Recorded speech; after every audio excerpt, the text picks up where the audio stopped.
ಎಲ್ಲರಿಗೂ ನಮಸ್ಕಾರ. PMC ಕನ್ನಡ ವಾಹಿನಿಯ ವೀಕ್ಷಕರೆಲ್ಲರಿಗೂ ಕೂಡ ನಾನು ಕಂಡ ಪತ್ರಿಜಿ ಕಾರ್ಯಕ್ರಮಕ್ಕೆ ಆತ್ಮೀಯ ಸುಸ್ವಾಗತ.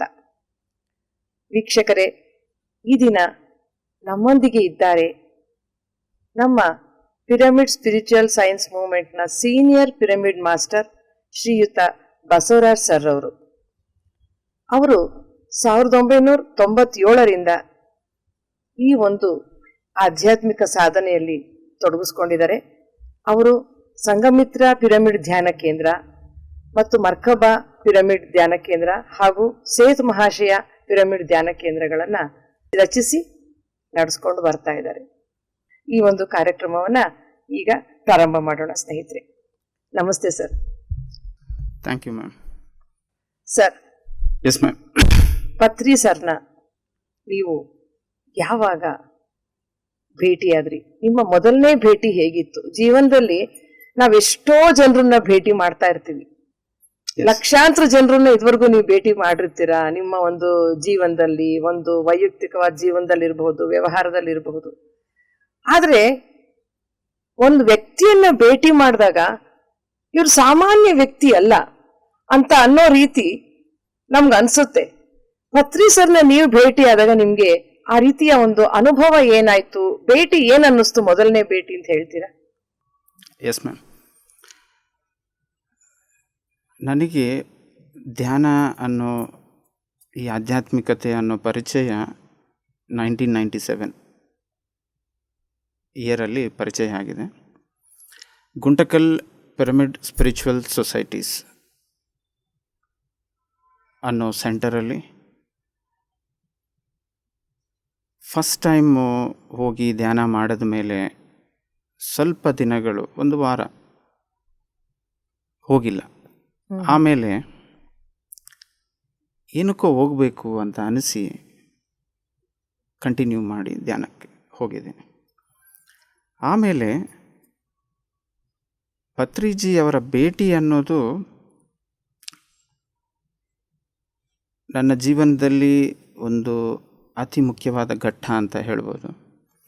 ಕಾರಣ ಏನು ಅಂತಂದರೆ, ಅವರು ಮಾತನಾಡೋ ಪ್ರತಿ ಮಾತು ಕೂಡ ಯೋಚಿಸುವಂತೆ ಮಾಡುವಂಥದ್ದು. ಆ ಯೋಚನೆ ಎಲ್ಲಿಗೆ ತಗೊಂಡೋಗ್ತಿತ್ತು ನನ್ನ ಅಂತಂದರೆ, ಅವರು ಏನು ಪ್ರಶ್ನೆ ಕೇಳಿದರೂ ಕೂಡ ಧ್ಯಾನ ಮಾಡು ಅಂತ ಹೇಳೋರು. ತುಂಬ ಪ್ರಶ್ನೆಗಳು ಏನೇ ಜಾಸ್ತಿ ಕೇಳಿದ್ರೆ ಸಿಟ್ ಸೈಲೆಂಟ್. ಬಿಕಾಸ್ ಏನಕ್ಕೆ ಅವರು ಆ ಥರ ಹೇಳ್ತಿದ್ರು ಅನ್ನೋದು ನನಗೆ ಆ ಸ್ಟಾರ್ಟಿಂಗಲ್ಲಿ ಅರ್ಥ ಆಗ್ತಿದ್ದಿಲ್ಲ. ಧ್ಯಾನ ಮಾಡ್ತಾ ಮಾಡ್ತಾ ಮಾಡ್ತಾ ಎಲ್ಲ ಪ್ರಶ್ನೆಗಳು ಕೂಡ ಉತ್ತರ ಅನ್ನೋದಕ್ಕಿಂತಲೂ ಆ ಪ್ರಶ್ನೆಗಳೇ ಡಿಸಾಲ್ವ್ ಆಗ್ಬಿಡೋ. ಸೂಪರ್. ಓಕೆ. ಏನಕ್ಕೆ ಆಮೇಲೆ ಒಂದೊಂದು ವಿಷಯವನ್ನು ಅವರು ಹೇಳೋ ಪ್ರತಿಯೊಂದು ಮಾತನ್ನು, ಅವರ ಆಡಿಯೋ ಕ್ಯಾಸೆಟ್ಸ್ನ ಎಲ್ಲ ಕೇಳ್ತಾ ಅವರ ಮೇಲೆ ಇಷ್ಟತೆ, ಗೌರವ ಭಾಳ ಹೆಚ್ಚಾಯಿತು. ಈ ಇಷ್ಟತೆ ಗೌರವ ಕೂಡ ಮತ್ತೆ ಪ್ರಯಾಣದಲ್ಲಿ ಮುಂದಕ್ಕೆ ಹೋಗ್ತಾ ಈ ಬುದ್ಧನ ಆನಂದನ ಕತೆ ಓದಿದ ಮೇಲೆ ಅವರಿಂದ ದೂರ ಇರೋದು ಸ್ಟಾರ್ಟ್ ಮಾಡಿದೆ. ಅದು ಕೂಡ ಬಂದವು ಅಂತೇಳಿ. ಓಕೆ. ಆಮೇಲೆ ಅವರು ಪ್ರತಿ ಸಾರಿ ಭೇಟಿಯಲ್ಲಿ ಕೂಡ ನನ್ನ ಜೀವನದಲ್ಲಿ ಒಂದು ಮಾರ್ಗದರ್ಶನ ಕೊಡ್ತಾ ಬರೋರು. ಅದು ಕೂಡ ಒಂದು ಪದದ ಮಾತು ಹೇಳೋರು ಅಷ್ಟೆ. ಆ ಪದದ ಮಾತಿಗೆ ಕುಳಿತು ಧ್ಯಾನ ಮಾಡ್ತಿದ್ದೆ. ಏನಿದು ಅಂದ್ರೆ ನಿಮ್ಮ ಭೇಟಿಯಾಗಿದ್ದು ಗುಂಟಕಲ್ನಲ್ಲಿ ಅಲ್ಲಿ ಅವರೇ ನಿಮ್ಗೆ ಧ್ಯಾನ ಹೇಳ್ಕೊಟ್ಟಿದ್ದು? ಇಲ್ಲ, ಸೊಸೈಟಿ ಆಲ್ರೆಡಿ ಕ್ರಿಯೇಟೆಡ್. ಪತ್ರಿಜಿ ಅವರು 15 days ಒನ್ಸ್ ಬರೋರು. ಓಕೆ, ನೀವು ಮೊದಲು ಧ್ಯಾನ ಕಲ್ತ ದಿನಾನೇ ಅವ್ರು ಇದ್ರ ಅಲ್ಲಿ? ಇಲ್ಲ. ನೀವು ಯಾವಾಗ ಅವ್ರನ್ನ ಭೇಟಿಯಾದ್ರಿ ಹಾಗಾದ್ರೆ? ನಾನು ಧ್ಯಾನ ಮೊದಲು ಮಾಡಿದ ಮೇಲೆ 1 ತಿಂಗಳಾದ ಮೇಲೆ, ಎಕ್ಸಾಕ್ಟ್ ಟೈಮು ಸಮಯ ಗೊತ್ತಿಲ್ಲ, ಆದರೆ ಆ ಅರಿವು ಚೆನ್ನಾಗಿದೆ, ಆನಂದ ಇದೆ, ಈಗಲೂ ಆ ನೆನಪು ಮಧುರವಾಗಿ ನೆನಪಿದೆ. ಏನಕ್ಕೆ ಆ ಥರ ಅಂತಂದರೆ, ಲೈಫಲ್ಲಿ ಒಂದು ಗ್ರೇಟ್ ಟರ್ನಿಂಗ್ ಪಾಯಿಂಟ್ಸ್ ಇರ್ತಾವಲ್ಲ, ಅಂಥ ಟರ್ನಿಂಗ್ ಪಾಯಿಂಟ್ ನನ್ನ ಲೈಫಲ್ಲಿ ಕೂಡ ಪತ್ರಿಜಿ ಅವರ ಭೇಟಿ ಅನ್ನೋದು.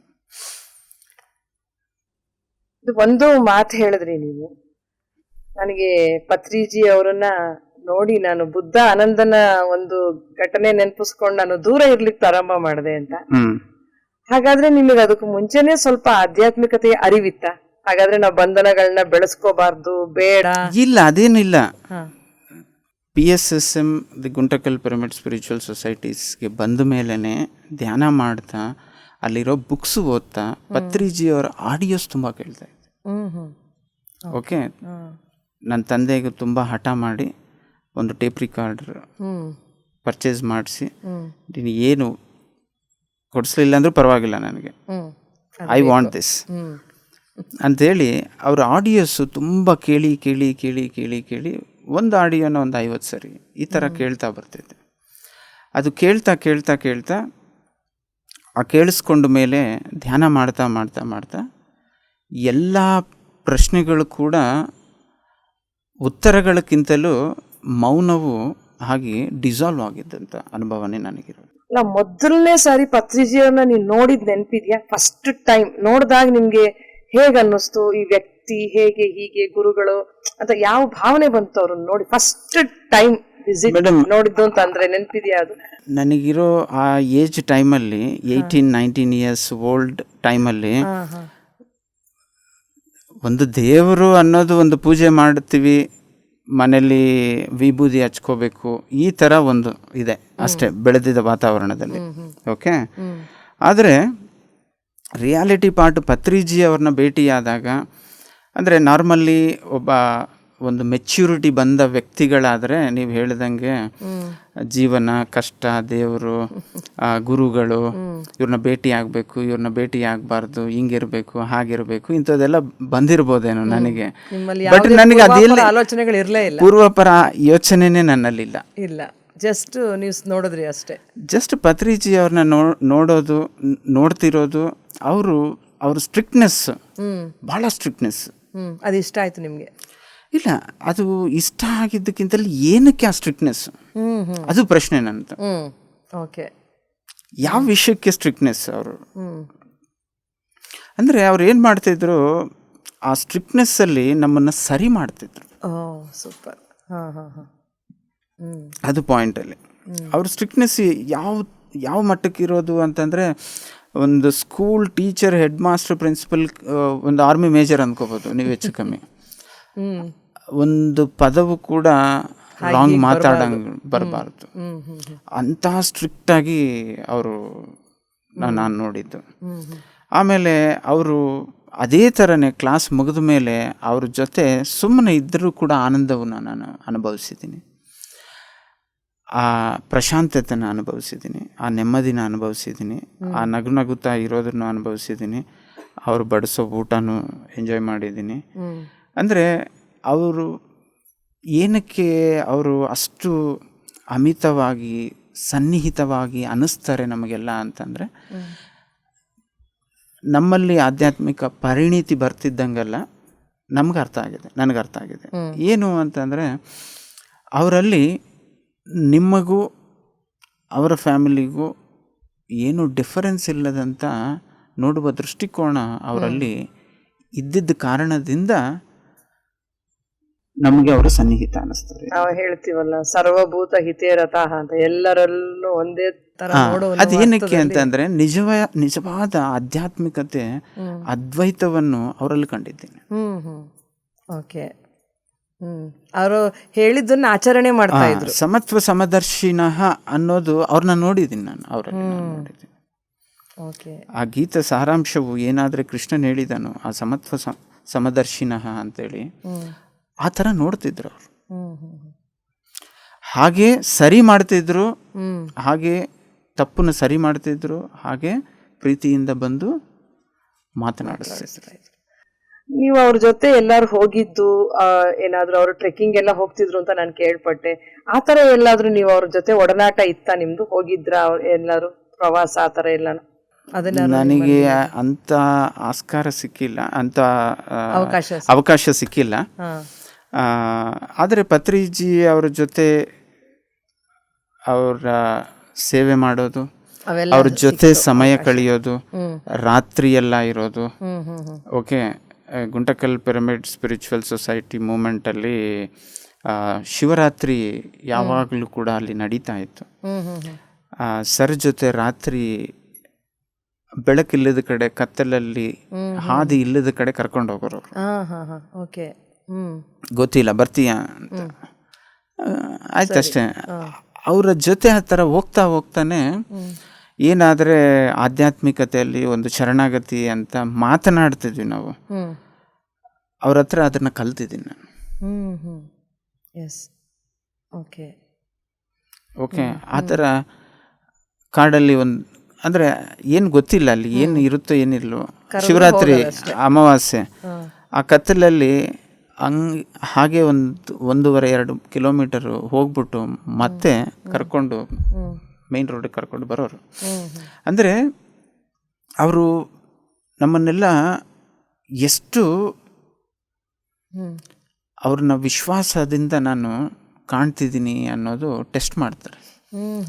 ಆಮೇಲೆ ಅವ್ರಿಗೆಲ್ಲ ಅರ್ಥ ಆಗ್ಬಿಡುತ್ತೆ ನಮ್ಮ ಬಗ್ಗೆ ಎಲ್ಲ, ಮುಂಚೆನೆ ಗೊತ್ತಿರುತ್ತೆ ಅವ್ರಿಗೆ. ಆಮೇಲೆ ಅವರು ನಮಗೆ ಡೈರೆಕ್ಷನ್ಸ್ ಕೊಡೋ ಸ್ಟಾರ್ಟ್ ಮಾಡ್ತಾರೆ ನಮ್ಮ ಬೆಳವಣಿಗೆ. ಈ ಅನುಭವ ನನಗಿದೆ. ಒಬ್ಬ ಗುರು ಯಾವಾಗ್ಲೂ ಮೊದಲು ವಿದ್ಯಾರ್ಥಿಯನ್ನ ಪರೀಕ್ಷೆ ಮಾಡ್ತಾನೆ, ಆಮೇಲೆ ಅವನಿಗೆ ಪಾಠ ಹೇಳ್ತಾನೆ ಅಂತ ಅನ್ನೋ ರೀತಿ ಅವರದು ಮಾಡ್ತಾ ಇದ್ರು. ಅವರು ಒನ್ ಟೈಮಲ್ಲಿ ಎಷ್ಟೋ ಜನನ ಭೇಟಿ ಮಾಡೋರು, ಎಷ್ಟೋ ಜನನ ಸ್ಪಾಂಟೇನಿಯಸ್ ಆಗಿ ಗಮನ ಕೊಟ್ಟು ಅವ್ರು ಹೇಗಿದ್ದಾರೆ ಏನು ಎಲ್ಲನೂ ಕ್ಲಾರಿಟಿ ಇರೋದು ಅವ್ರಿಗೆ. ಈ ರೀತಿ ನೀವು ಪತ್ರಿ ಸರ್ ಜೊತೆ ಇರ್ಲಿಕ್ಕೆ ಆದಂತ ದಿನಗಳಲ್ಲಿ ನಿಮಗೆ ಏನಾದ್ರೂ ಒಂದು ಮರೆಯಲಾಗದ ಅಂತಹ ಒಂದು ಅನುಭವ ಅಂತ ಏನಾದ್ರೂ ಇದ್ರೆ ಹಂಚ್ಕೊಳ್ತೀರಾ? ಮರೆಯಲಾರದಂಥದ್ದು ಅಂತಂದ್ರೆ ಪತ್ರಿಜಿ ಅಂದರೆ ಕೇವಲ ಅವರು ಹೇಳಿದ್ದನ್ನ ಸಿನ್ಸಿಯರ್ ಆಗಿ ಫಾಲೋ ಮಾಡ್ತಿದ್ದೆ ನಾನು. ಧ್ಯಾನ ಮಾಡಬೇಕು, ಕೂತ್ಕೊ, ತುಂಬ ಹೊತ್ತು ಧ್ಯಾನ ಮಾಡು, ಪುಸ್ತಕ ಓದಬೇಕು, ಪುಸ್ತಕ ಓದು, ಇದು ಬಹಳ ಸಿನ್ಸಿಯರ್ ಆಗಿರ್ತಿದ್ದೆ. ಮನೇಲಿ ಹೆಂಗೋ ಹುಟ್ಟಿದಾಗಿಂದಲೂ ಶಾಖಾಹಾರವು ನೋ ಇಶ್ಯೂ ಫಾರ್ ದಟ್. ಈ ಫಾಲೋಯಿಂಗ್ನ ಅವರು ಎಲ್ಲೇ ಕ್ಲಾಸಲ್ಲಿ ಬಂದರೂ ಕೂಡ, ಅವ್ರದ್ದೆಲ್ಲೋ ಕ್ಲಾಸ್ ನಡೀತಿದೆ ಅಂತ ನಾನು ಹೋದರೂ ಕೂಡ, ಎಲ್ಲಿದ್ದರೂ ಕೂಡ ಕರೆದು ಮಾತಾಡ್ಸೋರು. ಅಂದರೆ ನಾವು ಹೋಗಿ ಹೇಳೋ ಅವಶ್ಯಕತೆ ಇರಲಿಲ್ಲ.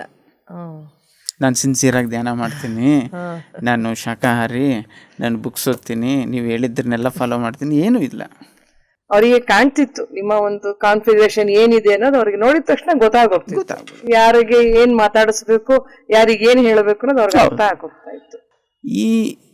ಇದರ ಹಾದಿಯಲ್ಲಿ ನನ್ನ ಅನುಭವದಲ್ಲಿ ಗುತ್ತಿಯಲ್ಲಿ ಒಂದು ಸರಿ ಭೇಟಿ, ಆ ಟೈಮಲ್ಲಿ ಗುತ್ತಿಯಲ್ಲಿ ಕೂಡ ಇದೇ ಥರ ಫಂಕ್ಷನ್ ಹಾಲ್ ಇದೆ. ಆ ಫಂಕ್ಷನ್ ಹಾಲಲ್ಲಿ ಪತ್ರಿಜಿ ಅವರು,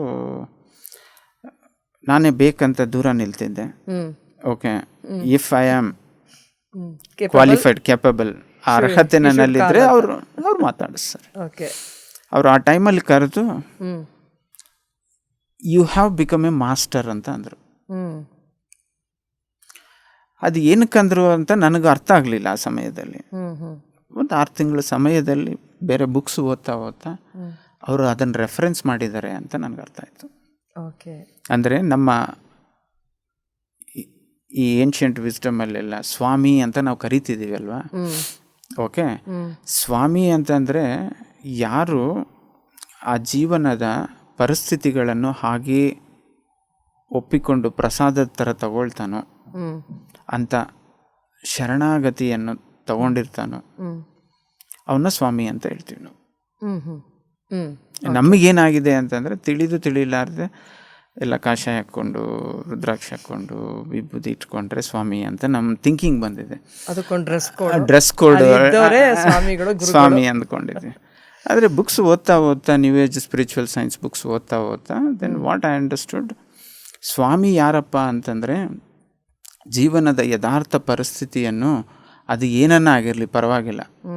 okay, if you touch that beyond time and space, ಆ ಎಕ್ಸ್ಪೀರಿಯನ್ಸ್ ನಿನಗೆ ಬಂತು ಅಂತಂದರೆ ಎಲ್ಲಿದ್ದರೂ ಕೂಡ ಆ ಸತ್ಯವು ನಿಮಗೆ ಅರ್ಥ ಆದಾಗ ನೀವು ಅಲ್ಲಿ ಕ್ರಿಯೇಟ್ ಮಾಡೋದೇ ಸೆಲೆಬ್ರೇಷನ್. ಆ ಶಾಂತಿ, ನೆಮ್ಮದಿ, ಸೆಲೆಬ್ರೇಷನ್, ಕ್ರಿಯೇಷನ್ ನಡೆಯುತ್ತೆ, ರೆಸ್ಟ್ರಿಕ್ಷನ್ ಇರಲ್ಲ. ಹೌದು. ಈಗ ನೀವು ತುಂಬಾ ಹೇಳ್ಬೇಕಂದ್ರೆ ಇನ್ನು ಕಾಲೇಜ್ ಹುಡುಗ ಇದ್ದಾಗ್ಲೇನೆ ನೀವು ಅವರ ಒಂದು ಪ್ರಭಾವಕ್ಕೆ ಒಳಗಾದ್ರಿ. ಆ ನಂತರ ನಿಮ್ ಜೀವನದಲ್ಲಿ ಬೇರೆ ಯಾವ ಆಧ್ಯಾತ್ಮಿಕ ಸಂಸ್ಥೆಗಳು ಬರ್ಲಿಲ್ವಾ? ಬಂದು ನಿಮ್ಗೆ ಹೋಗ್ಬೇಕು ಅನ್ನಿಸ್ಲಿಲ್ವಾ? ಇದೇ ಸರಿಯಾಗಿದೆ, ನಾನು ಇಲ್ಲೇ ಇರ್ಬೇಕು, ಇವರೇ ನನ್ನ ಗುರುಗಳು ಅಂತ ನಿಮ್ಗೆ ಬಲವಾಗಿ ಅನ್ನಿಸ್ತಾ? ಏನಾದ್ರೂ ಆತರ ಒಂದು ನಡೀತಾ? ಪ್ರಭಾವ ಅಂತ ಹೇಳೋದು ಅಲ್ಲ, ಇದು ಆಲ್ರೆಡಿ ಪ್ರಭಾವಗಳಲ್ಲಿ ಇದೀವಿ ನಾವೆಲ್ಲರೂ ಕೂಡ. ಪ್ರಭಾವ ರಹಿತವಾಗಿ ಮಾಡುವವನ್ ಗುರು. ಸೂಪರ್. ಗುರು ಪ್ರಭಾವ ಮಾಡಲ್ಲ ಅವರು. ಓಕೆ, ಪ್ರಕೃತಿನ ನೋಡಿದ್ರೆ ಸೈಲೆಂಟ್ ಆಗ್ಬಿಡ್ತೀವಿ ಅಲ್ವಾ, ಅಂಥದ್ದು ಗುರುವಿನ ಭೇಟಿ ಅಂತಂದ್ರೆ ಅಂಥದ್ದು. ಇನ್ನು ನನ್ನಲ್ಲಿ ಇರೋ ಪ್ರಭಾವಗಳು, ಇಲ್ಯೂಷನ್ಸ್ನ ಕಳೆಯುವಂಥದ್ದು ಅದು. ಖಂಡಿತ. ಓಕೆ, ಅದು ಪ್ರಭಾವ ಅಂತ ನಾನು ಒಪ್ಪಲ್ಲ. ಖಂಡಿತ. ಸರ್ ಹೇಳ್ತಿರ್ತಾರೆ ಯಾವಾಗ್ಲೂ, ಹೋಗಿ ಎಲ್ಲ ಕಡೆ ಹೋಗಿ, ಎಲ್ಲಾ ಸಂಸ್ಥೆಗಳಿಗೆ ಹೋಗಿ ಎಲ್ಲ ಕಲ್ತ್ಕೊಂಡು ಬನ್ನಿ, ಆಮೇಲೆ ಕುತ್ಕೊಂಡು ಅನಾಪನಸತಿನೇ ಮಾಡ್ರಿ, ನಿಮ್ಗೆ ಗೊತ್ತಾಗುತ್ತೆ ಅಂತ ಹೇಳ್ತಿರ್ತಾರೆ ಅಂತ ಕೇಳಿದ್ದೆ. ಈಗ ಯಾವ ಆರ್ಗನೈಜೇಷನಲ್ಲಿ ನೀನು ಹೋದ್ರೂ ಕೂಡ ಇನ್ನೂ ಒಂದು ಆರ್ಗನೈಜೇಷನ್ನ ರಾಂಗು, ಸರಿ ಇಲ್ಲ ಅನ್ನೋದೇ ನಾವು ಕಾಣ್ತಾ ಇರ್ತೀವಿ. ಕರೆಕ್ಟಾ? ಹೌದು ಅಲ್ವಾ? ಒಂದು ಆಧ್ಯಾತ್ಮಿಕ ಸಂಸ್ಥೆ ಇದೆ, ಆ ಸಂಸ್ಥೆ ಹೇಳುತ್ತೆ ಎಲ್ಲ ಆರ್ಗನೈಜೇಷನ್ಸ್ ಮಾಡ್ತಿರೋ ಕೆಲಸ ಕೂಡ ಉತ್ತಮವಾಗಿದ್ದೆ, ಅದರಲ್ಲೂ ಏನೋ ಒಂದು ಇದೆ ತಿಳ್ಕೊಬೇಕಾಗಿದ್ದು. ಕರೆಕ್ಟ್. ತಿಳ್ಕೊಳ್ಳಿ, ತೊಂದರೆ ಏನು ಇಲ್ಲ ಅಂತ ಹೇಳೋ ಸಮಸ್ಯೆ ಯಾವುದಿದೆ ತೋರಿಸಿ ನನಗೆ. PSSA ಮೂವ್ಮೆಂಟ್ ಒಂದೇ, ಎಲ್ಲಿ ಬೇಕಾದ್ರೂ ಹೋಗಿ ಯಾವ ಪುಸ್ತಕ ಬೇಕಾದ್ರೂ ತಂದು ಸ್ವಾಧ್ಯಾಯ ಮಾಡಿ ಅಂತ ಹೇಳ್ತಾರೆ. ಕರೆಕ್ಟಾ? ಒಂದು, ಈಗ ಯಾವ ಆಧ್ಯಾತ್ಮಿಕ ಸಂಸ್ಥೆಗಳು ಕೂಡ ಅದ್ವೈತ ಅಂತ ಮಾತನಾಡಿದ್ರೆ, ಓಕೆ, ಇವತ್ತಿಗೂ ಕೂಡ ಎಷ್ಟು ಅದ್ವೈತ ಅನ್ನೋದ್ರನ್ನ ಮಾತನಾಡ್ತಾರೋ ಆ ವಿಗ್ರಹ ಆರಾಧನೆ ಅನ್ನೋದು ಕಂಟಿನ್ಯೂಟಿ ಇದೆ. ಕರೆಕ್ಟಾ? ಹೌದು. ಘಂಟಾಕೋಶವಾಗಿ ಆ ವಿಗ್ರಹ ಆರಾಧನೆಯನ್ನು ಖಂಡನೆ ಮಾಡಿದ್ದು ಏನಕ್ಕೆ ಅಂತಂದರೆ, ಪತ್ರಿಜಿಯವರು ಒಂದು ಸೇತು ವಿಸ್ಡಮಲ್ಲಿ ಕೂಡ ಅದನ್ನು ಭಾಳ ಹೇಳ್ತೀವಿ. ಕಾರಣ ಏನು ಅಂತಂದರೆ, ಒಂದು ವಿಗ್ರಹ ಮೂರ್ತಿ ಆಗಲಿ, ಪತ್ರಿಜಿ ಅನ್ನೋ ಒಬ್ಬ ವ್ಯಕ್ತಿ ಆಗಲಿ ಕೂಡ ಅವರು ಸ್ಫೂರ್ತಿದಾಯಕವು. ಅಂದರೆ ಅವರ ತತ್ವವಿದೆ ಅಲ್ಲಿ, ಆ ತತ್ವವನ್ನು ನಾವು ಅರ್ಥ ಮಾಡ್ಕೊಳ್ಳೋದಕ್ಕೆ ಅದು ನನ್ನ ಮೈಂಡ್ಗೆ ಏನೋ ಒಂದು ಕ್ಲಿಂಗ್ ಬೇಕು ಹಿಡ್ಕೊಳ್ಳೋದಕ್ಕೆ. ಓಕೆ, ಅದು ಏನು ಇಲ್ಲದೆ ನೀನೇ ಕುತ್ಕೋ, ನಿನ್ನ ಶ್ವಾಸವನ್ನು ಗಮನ ಕೊಡು, ನೀನೇ ಆ ದೈವ ಸ್ವರೂಪನ ಅರ್ಥ ಮಾಡ್ಕೋ, ಅದು ಎಷ್ಟು ದಿನ ಆಗುತ್ತೋ ಕುತ್ಕೊಂಡು ಮಾಡು ಅಂತ ಹೇಳ್ತಾರೆ ಅಂತಂದರೆ, ಕಾನ್ಫಿಡೆಂಟಾಗಿ ಒಂದು ಕಡೆ ಅಲ್ಲದೆ ಅದರಲ್ಲಿ ಏನೋ ಇರಬೇಕು. ಇರ್ದೇ ಘಂಟಾಕೋಶವಾಗಿ ಫಾರಿನ್ ಕಂಟ್ರೀಸು ಇಲ್ಲೆಲ್ಲ ಓಡಾಡಿ ಅವ್ರು ಹೇಳ್ತಿದ್ದಾರೆ ಅಂತಂದರೆ, ಅದು ನಾನು ಸರಿಯಾಗಿ ಮಾಡಿದೆ, ಅದು ಸರಿ ಇಲ್ಲ ಅಂತ ನಾನು ಹೇಳ್ತಿದ್ದೆ. ಖಂಡಿತ ಅದು ನನ್ನ ಮೂರ್ಖತೆ ನಿದರ್ಶನ ಅಷ್ಟೇ, ಬಿಟ್ಟರೆ ಅದು ಸರಿ ಇಲ್ಲ ಅಂತ ಹೇಗಾಗುತ್ತೆ? ಹೌದು. ಉದಾಹರಣೆಗೆ ಸ್ವಿಚ್ ಇರುತ್ತೆ, ಬಲ್ಬ್ ಇರುತ್ತೆ, ವೈರ್ ಇರುತ್ತೆ. ಕರೆಂಟ್ ಇರಲಿಲ್ಲ ಅಂದ್ರೆ ಏನು ಪ್ರಯೋಜನ ಇಲ್ಲ. ಎಲ್ಲ ಸರಿ ಇದೆಯಲ್ಲ, ಯಾಕೆ ಲೈಟ್ ಆನ್ ಆಗ್ತಿಲ್ಲ ಅಂತಂದ್ರೆ ಕರೆಂಟ್ ಇಲ್ಲ ಅಲ್ಲಿ, ಅಷ್ಟೇನೆ. ಸಿಸ್ಟಮ್ ಕರೆಕ್ಟ್ ಆಗಿದೆ, ಏನ್ ಪಾಸ್ ಆಗ್ಬೇಕು ಅದಾಗಿಲ್ಲ. ಸಿಸ್ಟಮ್ಸ್ ಯಾವಾಗ್ಲೂ ಕರೆಕ್ಟ್ ಆಗಿರುತ್ತೆ, ಫಾಲೋ ಮಾಡೋದು ಕರೆಕ್ಟ್ ಆಗಿ ಮಾಡ್ತಿರಲ್ಲ ಅಷ್ಟೇ. ಆ ಸಿನ್ಸಿಯಾರಿಟಿ ನಮ್ಮಲ್ಲಿ ಇರಲ್ಲ. ಪತ್ರಿಜಿ ಯಾವತ್ತೂ ಹೇಳ್ತಿದ್ರು, ಸಿನ್ಸಿಯಾರಿಟಿ, ಸೀರಿಯಸ್ನೆಸ್, ಸಕ್ಸಸ್ ಅಂತೇಳಿ. Confucius statement. ಏನಕ್ಕೆ ಹಂಗೆ ಹೇಳೋದು ಅಂತಂದರೆ ಅದೇ ಲ್ಯಾಕ್ನೆಸ್ ಹ್ಯೂಮನ್ ಮೈಂಡಿಗೆ. ಆ ಸಿನ್ಸಿಯಾರಿಟಿ, ಸೀರಿಯಸ್ನೆಸ್ ಇರಲ್ಲ ನಮಗೆ. ಸಿನ್ಸಿಯಾರಿಟಿ, ಸೀರಿಯಸ್ನೆಸ್ ಅಂತಂದರೆ ನಾನು ಬೇರೆಯವ್ರ ಮೇಲೆ ಕೋಪ ಪಡೋದಲ್ಲ. Sincerity, seriousness for myself, not for others.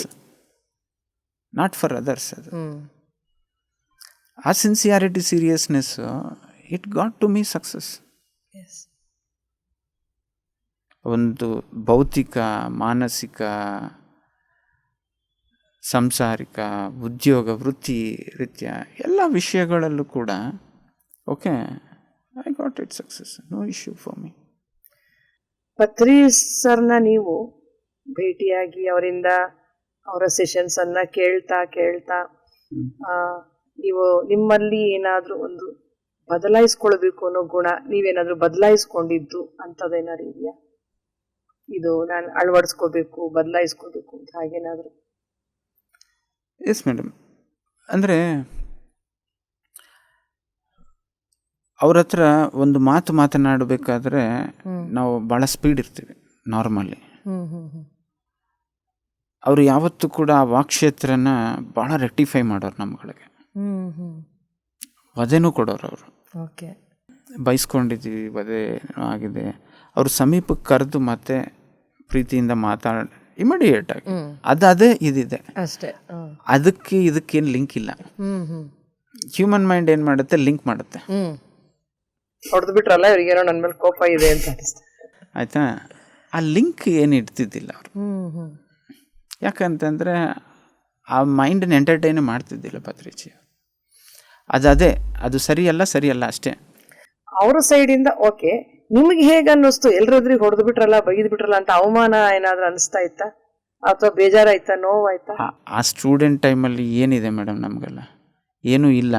ಪ್ರಾರಂಭದಲ್ಲಿ ಅನುಭವ ಆಗಿದೆ ಹಾಗಾದ್ರೆ ನಿಮ್ಗೆ? ಹೌದು, ಎಲ್ಲ ಒಂದು 3.5 years 4 yearsಗೆಲ್ಲ I got clear picture madam about the spirituality part. Super. ಯಾವುದ್ರ ಬಗ್ಗೆ ಡೌಟ್ ಏನಿಲ್ಲ. ಅಂದರೆ ಡೌಟ್ ಅಂತಂದರೆ ನಾನೇನೋ ತುಂಬ ಬುಕ್ಸ್ ಓದಿ ಪಾಂಡಿತ್ಯದಿಂದ ಏನು ಕ್ವಶನ್ ಹಾಕು ನಾನು ಹೇಳ್ತೀನಿ, ನೀನು ಹೇಗಿದೀಯಾ, ಆ ಥರ ಅಲ್ಲ ನಾನು ಹೇಳ್ತಿರೋದು ಇದು. Okay, my questions has been dissolved. ಕ್ವಶನ್ಸೇ ಡಿಸಾಲ್ವ್ ಆಗುತ್ತೆ. ಸೂಪರ್. ಡೌಟ್ಸೇ ಇಲ್ಲ. ಡೌಟ್ಸ್ ಇಲ್ಲ. ಏನೇ ಬಂದರೂ ಕೂಡ ಅದರ ಲಿಮಿಟೇಷನ್ಸ್ ಏನೋ ಕ್ಲಾರಿಟಿ ಇರೋದು. ಒಂದು ಸಮಸ್ಯೆ ಬಂದಿದೆ, ಆ ಸಮಸ್ಯೆ ಎಷ್ಟು ಅದರ ಪರಿಣಾಮ ಇದೆ, ಅದರ ಕೇಂದ್ರವೆಷ್ಟಿದೆ ಅನ್ನೋದು ನನಗೆ ಅರ್ಥ ಆಗ್ಬಿಡೋದು ಒಳಗಡೆಯಿಂದ. ಅದಕ್ಕೆ ಎಷ್ಟು ಬೆಲೆ ಕೊಡಬೇಕು ಅಷ್ಟು ಬೆಲೆ ಕೊಟ್ಟು ಏನು ಮಾಡಬೇಕು ಅದನ್ನು ಮಾಡಿ ಸೈಲೆಂಟ್ ಆಗ್ಬಿಡೋದು. ಅದನ್ನು ನಾವು ಆಧ್ಯಾತ್ಮಿಕ ಪುಸ್ತಕಗಳು ಓದ್ತಾ ಅದು ನಿನ್ನ ಧರ್ಮ ನೀನು ಮಾಡಬೇಕು, ನೀನು ಮಾಡಬೇಕಾಗಿದ್ದ ಕೆಲಸ ನೀನು ಮಾಡಬೇಕು, ಮಿಕ್ಕಿದ್ದು ಭಗವಂತನಿಗೆ ಬಿಡು, ಯೂನಿವರ್ಸಿಗೆ ಬಿಡು. ಯೂನಿವರ್ಸ್ ಅನ್ನಿ, ಭಗವಂತ ಅನ್ನಿ, ಓಕೆ, ಮೂಲ ಚೈತನ್ಯ ಅನ್ನಿ, ಎಲ್ಲ ಬ್ರಹ್ಮ ಏನನ್ನ ಹೇಳಿ ನೀವು ಯಾರು ಏನು ಹೇಳಿದ್ರು ಅದು ಒಂದಕ್ಕೆ ಕನೆಕ್ಟ್ ಆಗ್ತಿರೋದು. ಓಕೆ, ಈ ಪಾಂಡಿತ್ಯವನ್ನು ಕೂಡ ನಾವು ಏನು ಮಾಡ್ಕೊತೀವಿ, ಬುದ್ಧಿಪರವಾಗಿ ಆ ಲಾಜಿಕ್ ಓರಿಯೆಂಟೆಡ್ ಡೆವಲಪ್ ಮಾಡ್ಕೊಳ್ತಿರ್ತೀವಿ. ಸ್ಪಿರಿಚುವಾಲಿಟಿ ಅಂತಂದ್ರೆ ನಾನು ಬೆಟ್ರಾಗಿ ಹೇಳ್ತೀನಿ, ನೀನು ಬೆಟ್ರಾಗಿ ಹೇಳಲ್ಲ. ಬೆಟ್ರಾಗಿ ಹೇಳೋದೇನು ಬೇಕಾಗಿಲ್ಲ. ರಿಯಾಲಿಟಿ ಪಾರ್ಟ್ ಪತ್ರಿಜಿ ಅವರು ಜಾಸ್ತಿ ಎಕ್ಸ್ಪ್ಲನೇಷನ್ಸ್ ಕೊಡ್ತಿದ್ದಿಲ್ಲ. ಎಲ್ಲನ ತಪ್ಪು ನಡೆದ್ರೆ ಒಂದು ಸರಿ ಹೇಳೋರು, ಏನು ಮಾಡ್ತಿದ್ದೀಗ ಬಿಸ್ನೆಸ್ಸಾ ಅನ್ನೋರು, ಇಷ್ಟೇ ಪದ. ಅದನ್ನು ಕೂತ್ಕೊಂಡು 3 ದಿನ ಧ್ಯಾನ ಮಾಡಿದ್ರೆ ನನಗೆ ಅರ್ಥ ಆಗೋದು, ಓ ಇಲ್ಲೆಲ್ಲ ಮಿಸ್ಟೇಕ್ಸ್ ಮಾಡಿದ್ದೀನಿ. ಓಕೆ, ಆ ಎಕ್ಸ್ಪೆಕ್ಟೇಷನ್ ಇಟ್ಕೋಬಾರ್ದು. ಓಕೆ, ಏನು ಕೆಲಸ ಮಾಡಿದ್ರು ಆ ಎಕ್ಸ್ಪೆಕ್ಟೇಷನ್ ಇಟ್ಕೊಳ್ಳದೆ ಮಾಡಿ ಬಿಡಬೇಕು ಅಂತ. ಓಕೆ. ಮತ್ತೆ ಅದೇ ಥರನೇ ಇನ್ನೂ ಒಂದೇನು ಅಂತಂದರೆ, ಕರ್ಮ ಮಾಡು, ಫಲಿತವನ್ನು ಸ್ವೀಕಾರ ಮಾಡಬಾರ್ದು. ಪತ್ರಿಜಿ ಜೊತೆ ಇದಾದ ಮೇಲೆ ಅದು ಎಲ್ಲೋ ಒಂದು ಕಡೆಯಿಂದ ಮೆಸೇಜ್ ಬರೋದು, ಒಂದು ಗೀತೆಯಿಂದನೋ ಎಲ್ಲಿಂದನೋ. ಓಕೆ. ಆಮೇಲೆ ರೀಕನೆಕ್ಟ್ ಆಗೋದು. ಅಂದರೆ ಈ ಎಲ್ಲವುದು ಕೂಡ ಆ ಒಂದೇ ಚೈತನ್ಯದಲ್ಲೇ ಹಲವಾರು ದಾರಿಯಲ್ಲಿ ಕೂಡ ನಮ್ಮನ್ನು ಉದ್ಧಾರ ಮಾಡೋದಕ್ಕೆ ಅದು ಆಲ್ರೆಡಿ ರೆಡಿಯಾಗಿದೆ ಸಿಸ್ಟಮ್. ನನ್ನ ಬ್ಲಾಕೇಜ್ ಏನು ಅಂತಂದರೆ, ನನ್ನ ಮೈಂಡಲ್ಲಿ, ನನ್ನ ಬುದ್ಧಿಯಲ್ಲಿ, ನನ್ನ ಫೀಲಿಂಗ್ಸಲ್ಲಿ ಯಾವುದು ಸತ್ಯವಲ್ವೋ ಅದನ್ನು ಸತ್ಯವಂದುಕೊಂಡು ಅದಕ್ಕೆ ನಾನು ಬಲವು ಕೊಡ್ತಾ ಇರ್ತೀನಿ ಸೈಕಲಾಜಿಕಲಿ. ಹೌದು. ಅದನ್ನು ನಾವೇನಂತ ಹೇಳ್ತಿದ್ವಿ, ಈಗೋ ಅಂತ ಮಾತಾಡ್ಕೊಳ್ತಾ ಇದ್ವಿ. ಓಕೆ. ಅಂಥ ಇಲ್ಯೂಷನ್ನ ಯಾವಾಗ ಕ್ಲಿಯರ್ ಆಗುತ್ತೋ, ಓಕೆ, ಶಾಂತಿ ನೆಮ್ಮದಿ ಅನ್ನೋದು ಏನು ಸಪ್ರೇಟ್ ಪಾರ್ಟ್ ಅಲ್ಲ ಅದು. ಯಾಕೆ ಅಂತ ಅಂದರೆ, you are that only. Yes. ಆ ಶಾಂತಿ ನೆಮ್ಮದಿ ಹುಟ್ಟಿದಾಗ ನನ್ನ ಹತ್ರ ಇದೆ 5 ವರ್ಷ. ಹೌದು. ಆಮೇಲೆ ನಾವು ಕಳ್ಕೊಂಡಿದ್ದದನ್ನ ನಾವು ಜಾಸ್ತಿ ಅದ್ರ ಮುಂದೆ ತಂದಿಟ್ಕೊಂಡಿದ್ವಿ. ಹೌದು. ಅದು ರಿಲೀಸ್ ಆಗೋದೇ dissolve all these questions. That is important. Patriji ಅವರು ಇದೆಲ್ಲ ಈ ಆಧ್ಯಾತ್ಮಿಕ ಪ್ರಯಾಣದಲ್ಲಿ, ಅಂದರೆ ಆಧ್ಯಾತ್ಮಿಕ ಪ್ರಯಾಣ, ಭೌತಿಕ ಪ್ರಯಾಣ ಅಂತ ಅಂದ್ಕೊಳ್ತಾ ಇದ್ದೆ. ಆಮೇಲೆ 2002 or 2003 ಪೀರಿಯಡಲ್ಲಿ ನನಗೆ ಗ್ರೇಟ್ ರಿಯಲೈಸೇಷನ್ ಆಗಿದ್ದೇನು ಅಂತಂದರೆ, ನನ್ನ ಅಂತರಂಗದಲ್ಲಿ ಬಾಹ್ಯದಲ್ಲಿ ಎಲ್ಲ ಕಡೆ ಇರುವುದು ಒಂದೇ ಅನ್ನೋದು ನನಗೆ ಬಂತು. ಗ್ರೇಟ್ ಎಕ್ಸ್ಪ್ಲನೇಷನ್ ಬಂದಿಲ್ಲ, ಎಲ್ಲ ಕಡೆ ಇರೋದು ಒಂದು ಅಂತ ಅರ್ಥ ಆಗೋಯ್ತು. There is no difference. ಇನ್ನು ದೈವವನ್ನ ನಾನು ಕಾಣಬೇಕು, ನೋಡಬೇಕು ಅಂತಂದರೆ ನಿಮ್ಮ ಜೊತೆ ನನ್ನ ವ್ಯವಹಾರ ಉತ್ತಮೋತ್ತಮವಾಗಿ ಇಟ್ಕೊಳ್ಳೋದು. ಇದೊಂದು ಮಾಡಿದ್ರೆ ನೀವು ಪೂಜೆ ಮಾಡೋ ಅವಶ್ಯಕತೆ ಏನಿಲ್ಲ. ಹೌದು. ನಾವೇನು ಮಾಡ್ತೀವಿ ಎಲ್ಲರೂ ಕೂಡ ಅಂತಂದರೆ, ಪೂಜೆ ಮಾಡ್ತೀವಿ, ಈ ವ್ಯವಹಾರನ ಮಾತ್ರ ಹಾಳು ಮಾಡಿಟ್ಟು. ಏನನ್ನ ಹೇಳಿದ್ರೆಗಿನ ನಾವು ಪದಗಳಲ್ಲಿ ಪರಮಾತ್ಮನ ಎಲ್ಲ ಕಡೆ ಇದ್ದಾನೆ ಅಂತ ಮಾತನಾಡ್ತೀವಿ. ಪುಸ್ತಕದಲ್ಲಿ ಇರುತ್ತೆ ತತ್ವಗಳು, ಆಚರಣೆಯಲ್ಲಿ ಇರೋದಿಲ್ಲ. ಬಾಯಲ್ಲಿ ಹೇಳ್ತಿರ್ತಾರೆ ಹೆಚ್ಚಿನ ಜನ, ಆಚರಣೆಗೆ ತರೋರು ಬಹಳ ಕಡಿಮೆ ಅಂತ ಹೇಳ್ತೀರ. ನಿಮಗೆ ಪತ್ರಿಜಿಯವರಲ್ಲಿ ತುಂಬ ಇಷ್ಟವಾದ ಗುಣ ಯಾವುದು? ಇದೊಂದು ಗುಣ ತುಂಬ ಹೈಲೈಟ್ ಆಗಿದೆ, ನನಗಿಷ್ಟ ಆಗ್ತಿದೆ, ನಾನು ಇದನ್ನು ಅಳವಡಿಸ್ಕೋಬೇಕು ಅಂತ ಅನ್ನಿಸ್ತಾ, ಅಥವಾ ಸುಮ್ಮನೆ ಇಷ್ಟಪಡೋದು, ಆ ಥರ ಏನಾದರೂ ನಿಮ್ಗೆ ಯಾವ್ದಾರು ಅವ್ರ ಗುಣ ನಿಮಗೆ ಅನ್ನಿಸ್ತಾ? ಹಾಗಾದ್ರೆ ಯಾವುದು ಹಾಗೆ ಅನ್ನಿಸ್ತು? ಅವ್ರ ಹತ್ರ ಎಲ್ಲರನ್ನೂ ಎಂಕರೇಜ್ ಮಾಡೋದು. ಓಕೆ. ಓಕೆ. ಆ ಎಂಕರೇಜ್ಮೆಂಟು ಮಾಡೋರು ಅದೇ ಥರ ಆ ಕೃಷ್ಣನ ಥರ ಚತುರತೆಯಿಂದ ಹೊಸ್ದಾಗಿ ಬಂದಾಗ ಏನು ಎಂಕರೇಜ್ಮೆಂಟ್ ತಗೊಂಡಿರ್ತಾರೋ, ಓಕೆ, ಬ್ಯಾಕ್ ಹ್ಯಾಂಡಲ್ಲಿ ಬೇರೆದು ಮಾಡ್ತಿದ್ರೆ ಅದ್ರೂ ಅವ್ರು ಬ್ಯಾಲೆನ್ಸ್ ಮಾಡಿಕೊಡೋರು, ಬೈದು ಸರಿ ಮಾಡೋದು. ಸೂಪರ್. ಆ ಚತುರತೆನ ಭಾಳ ಚೆನ್ನಾಗಿ ನೋಡಿದ್ದೀನಿ ಅವ್ರ ಹತ್ರ, ತುಂಬ ನೋಡಿದ್ದೀನಿ. ಅದು ಭಾಳ ಇಷ್ಟ ನನಗೆ. ಸೂಪರ್. ಅಂದರೆ ಈಗ ಅವರು ಸಾಮಾನ್ಯ ಬಂದರೆ ವಿದ್ಯಾರ್ಥಿಗಳು, ಶಿಷ್ಯರು ಅಂತಂದರೆ ಎಲ್ಲರನ್ನೂ ಒಂದೇ ರೀತಿ ಅವರು ಒಂದೇ ಪಾಠ ಎಲ್ರಿಗೂ ಹೇಳ್ತಿರ್ಲಿಲ್ಲ. ಅವರವರ ಅರ್ಹತೆಗೆ ತಕ್ಕ ಹಾಗೆ ಏನು ಹೇಳಬೇಕು ಅದನ್ನು ಹೇಳ್ತಾ ಇದ್ರು ಅಂತ. ಹೌದು, ಒಂದು ಸ್ಟೇಜಲ್ಲಿದ್ದಾಗ ಅದು ಮಾಡೋಕ್ಕಾಗಲ್ಲ. ಓಕೆ, ಇಂಡಿವಿಜುವಲ್ ಭೇಟಿ ಆದಾಗ ಬೇರೆ ಬೇರೆ ಥರ ಗೈಡೆನ್ಸ್ ಇರೋದು ಕೊಡ್ತಾಯಿದ್ರು. ಮತ್ತು ನಿಮಗೆ ಅವರನ್ನು ನೋಡಿ ಇವರೇ ನನಗೆ ತಕ್ಕ ಗುರುಗಳು ಅಂತ ಅನ್ನಿಸ್ತಾ? ಮೇಡಮ್ ಆ ಟೈಮಲ್ಲಿ ಇರೋ ಆ ಸ್ಟೂಡೆಂಟ್ ಮೆಂಟ್ಯಾಲಿಟಿಯಲ್ಲಿ ಇವರೇ ನನ್ನ ಗುರುಗಳು ಅನ್ನೋದಕ್ಕಿಂತಲೂ ಅದು ಕೂಡ ದಾಟೋಗ್ಬಿಟ್ಟಿತ್ತು ನನಗೆ ಆ ಅಂದ್ರೆ ಈಗ ಪರಿಸ್ಥಿತಿ. ಗುರುನ ನೀವು ಹುಡುಕೇ ಇರ್ಲಿಲ್ಲ, ಸಿಕ್ಕಿದ್ರು. ಈಗ ಹುಡುಕ್ತಾ ಇದ್ದಿದ್ರೆ ಆ ಭಾವನೆ ಬರ್ತಿತ್ತು, ಎಸ್ ಇವರೇ ಅನ್ಬಿಟ್ಟು. ನೀವು ಹುಡುಕಕ್ಕೆ ಹೋಗಿಲ್ಲ, ನಿಮ್ ಜೀವನದಲ್ಲಿ ಪ್ರವೇಶ ಆಗ್ಬಿಟ್ರು, ಹೌದು, ಅಕ್ಸೆಪ್ಟ್ ಮಾಡ್ಕೊಂಡ್ಬಿಟ್ರಿ. ನನ್ನ ಮಿತ್ರನು ಕರ್ಕೊಂಡೋಗಿ ನಿನ್ನ ಆಧ್ಯಾತ್ಮಿಕತೆಗೆ ಪರಿಚಯ ಮಾಡಿಸ್ಬೇಕು ಅನ್ನೋ ಇನ್ಸ್ಟ್ಯೂಷನ್ ನನಗೆ ಬರ್ತಿದೆ ಅಂತ ಬಲವಂತವಾಗಿ ಕರೆದ್ರು ಅವರು. ಕರೆದ್ರೆ ಆ ಮಿತ್ರನ ಕರೆದ ಮೇಲೆ ನನ್ನ ಧ್ವನಿಯಿಂದ ಬಂದಿದ್ದೇನು ಅಂತಂದರೆ ಅವರು ಎಲ್ಲ ಪೇಯ್ಡ್ ಸೆಷನ್ಸ್ ಎಲ್ಲ ಅಟೆಂಡ್ ಮಾಡ್ತಿದ್ರು. ಓಕೆ, ನಿಮ್ಮ ಫ್ರೆಂಡ್ SSY ಮಿಕ್ಕಿದ್ದು ರವಿಶಂಕರ್ ಎಲ್ಲ ಅಟೆಂಡ್ ಮಾಡ್ತಿದ್ರು. ದುಡ್ಡು ಕಟ್ಟಬೇಕು ಅಂತಂದ್ರು. ನನ್ನ ಫಸ್ಟ್ ಡೇ ಇನ್ನು ನನಗೆ ಆಧ್ಯಾತ್ಮಿಕತೆ ಗೊತ್ತಿಲ್ಲ, ಏನೂ ಗೊತ್ತಿಲ್ಲ. ನನ್ನ ಬಾಯಿಂದ ಬಂದಿದ್ದು ಮಾತೆ, ಸತ್ಯವನ್ನೋದು ಪ್ರಕೃತಿ ಹೇಗಿದೆಯೋ ಆ ಥರನೇ ಎಲ್ಲ ಕಡೆ ಇದೆ, ಅದಕ್ಕೆ ನಾನೇನು ಕಾಸ್ಕೊಳ್ಳಿ ಹೋಗು ಅಂತಿದ್ದೀನಿ. ಆಮೇಲೆ ಅವ್ರೇನು ಮಾಡಿದ್ರು, ಓಕೆ ಎಲ್ಲಿ ಈ ಹುಡುಗನಿಗೆ ಫ್ರೀಯಾಗಿ ಧ್ಯಾನ ಹೇಳ್ಕೊಡ್ತಾರೋ ಹುಡುಕ್ಬಿಟ್ಟು ಕರ್ಕೊಂಡೋಗಿ PSS ಬಿಟ್ಟಿದ್ರು. ಓಕೆ, ನಾನಂತೂ ಏನೂ ಹುಡುಕಿಲ್ಲ ಮೇಡಮ್. ನಿಮಗೆ ಯೂನಿವರ್ಸೇ ಹುಡುಕ್ಸಿ ಒಬ್ಬರ ಮೂಲಕ ಕರ್ಕೊಂಡೋಗಿ ಕೂರಿಸ್ಬಿಟ್ಟಿದೆ. ಜಾಸ್ತಿ ಲಕ್ಸುರಿ. ಮತ್ತೆ ಪತ್ರಿಜಿ ಅವರು ಎಲ್ಲಾರ ಮನೆಗಳಿಗೂ ಹೋಗ್ತಿದ್ರು ಅಂತ ಕೇಳಿದೀವಿ. ಮನೆಗಳಿಗೆ ಹೋಗಿ ಆ ಥರ ನಿಮಗೂ ನಿಮ್ಮ ಮನೆ ನನಗೆ ಆ ಮೆಮೊರಬಲ್ ಮೂಮೆಂಟಲ್ಲಿ ನನ್ನ ಮನೆ ಓಪನಿಂಗು ಟೈಮಲ್ಲಿ ಪತ್ರಿಜಿ ಅವರು ಬಂದಿದ್ದು, ಧ್ಯಾನ ಮಾಡಿಸಿದ್ದು, ಹೋಗಿದ್ದು, ಅದು ದ ಗ್ರೇಟ್ ಮೆಮೊರಬಲ್ ಮೂಮೆಂಟು. ಯಾವ ಇಯರಲ್ಲಿ? 2016. ಅವಾಗ ನೀವು ಮನೆ ಮೇಲೆ ಪಿರಮಿಡ್ ಕಟ್ಟಿದ್ರ ಒಂದೇ ಸಲ? ಇಲ್ಲ, ಅಪಾರ್ಟ್ಮೆಂಟ್ ಪರ್ಚೇಸ್ ಮಾಡಿದ್ದು.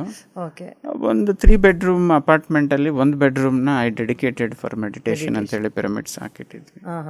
ಓಕೆ,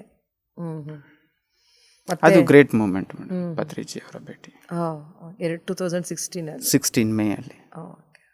ಬುದ್ಧ ಪೌರ್ಣಿಮಾಗ ಹೋಗ್ಬೇಕು, ಇಲ್ಲಿ ಬಂದು ಮನೆ ಓಪನಿಂಗ್ ಮಾಡಿ ಅವತ್ತಿನ evening Buddha Pournima celebration start ಆಯ್ತು ಪಿರಮಿಡ್ ವ್ಯಾಲಿ.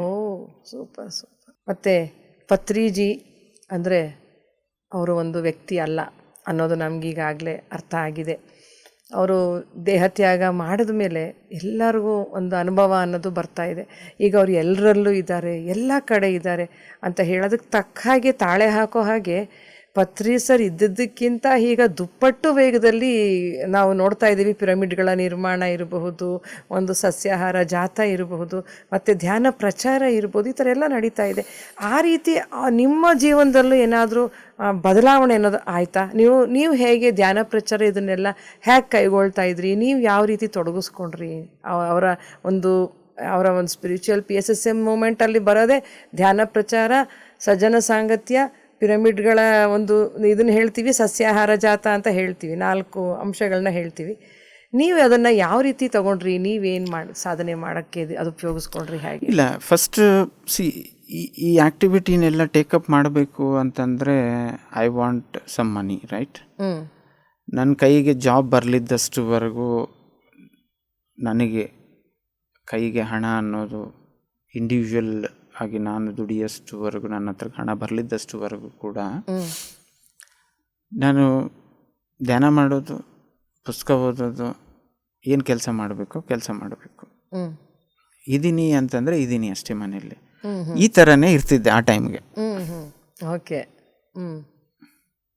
ಓಕೆ, ಇವ್ರು ನಮ್ಮಪ್ಪ, ಇವ್ರು ನಮ್ಮಮ್ಮ, ಅದು ಕೂಡ ಕಳೆದೋಗಿತ್ತು ನನಗೆ ಆ ಟೈಮ್ಗೆ. ಇರಬೇಕು ಅಂತ. ಯಾವಾಗ ಇದೆಲ್ಲ ಬಂತೋ, ಪತ್ರಿಜಿ ಅವರ ಮೆಸೇಜ್ ಪ್ರಕಾರ, ಆ್ಯಕ್ಚುಲಿ ನನಗೆ ಇರೋ ಪರಿಚಯಗಳು ಪ್ರಕಾರ ಹೈದ್ರಾಬಾಡ್ಗೆ ಹೋಗಬೇಕು ಜಾಬ್ ಓರಿಯೆಂಟೆಡ್ ಆಗಿ. ಆದರೆ ಗೋ ಟು ಬ್ಯಾಂಗ್ಳೂರ್ ಅಂತ ಬಂದರೆ I came to Bangalore. But ಇಲ್ಲಿ ಯಾರೂ ಪರಿಚಯ ಇಲ್ಲ. ಆದರೆ ಏನು ಪರಿಚಯ ಇದ್ದರೂ ಪರಿಚಯ ಇಲ್ಲ ಅಂತಂದ್ರು ನಮ್ಗೆ ಅರ್ಥ ಆಗ್ಬಿಟ್ಟಿದೆ ಅಲ್ವಾ. ಏನು, ಓಕೆ, ಮನೆ ಓನರ್ನ ಕೂಡ ಇಲ್ಲಿ ಬೋರ್ಡ್ ಹಾಕ್ತೀವಪ್ಪ, ಸೆಂಟರ್ ಇಡ್ತೀವಿ, ಅದು ಒಪ್ಕೊಂಡ್ರೆ ಮನೆ ಬಾಡಿಗೆ ತಗೊತೀನಿ, ಇಲ್ಲ ಅಂದರೆ ಇಲ್ಲ, ನಾನು ಕಂಡೀಷನ್ ಆಗ್ತಿದ್ದೆ.